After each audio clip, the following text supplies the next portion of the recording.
প্রিয় মানুষেরা সবাই কেমন আছেন? আশা করি অনেক ভালো আছেন। আজকে একটি সুন্দর দৃশ্য নিয়ে চলে এসেছি আপনাদের মাঝে। আজকে এমন একটি দৃশ্য আপনাদেরকে দেখাবো যেটা হচ্ছে গ্রাম বাংলার।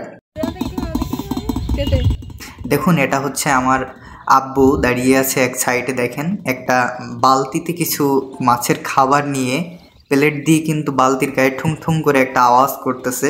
আর এই আওয়াজ করার সঙ্গে সঙ্গে পানির দিকে অবস্থা একটু দেখেন।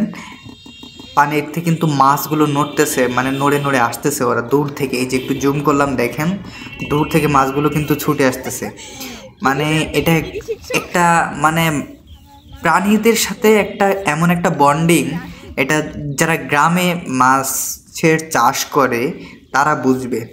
হ্যাঁ, এই মাছগুলো একদম ওই যে বড় রাউন্ডটা দেখতেছেন, পুরা আমরা বলি আমাদের এলাকার ভাষায় বলি ঘের, অনেকে এই মাছের পয়েন্ট বললে বুঝবেন।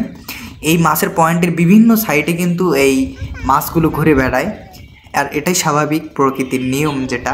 কিন্তু আব্বু যখন বালতিতে ওই খাবারগুলো নিয়ে ঘুরে বেড়ায় এবং ওই ঠুংঠুং করে আওয়াজ করে, তখন পুরো মাছগুলো এরকম কানায় চলে আসে। দেখেন মাছগুলো নড়তেছে। ভিডিওতে অত সুন্দর দেখা যায় না, যেহেতু মোবাইলে ভিডিও হচ্ছে অত সুন্দর বোঝা যাবে না হয়তো। তারপরে আপনারা দেখলে বুঝতে পারবেন কেমন করে নড়তেছে।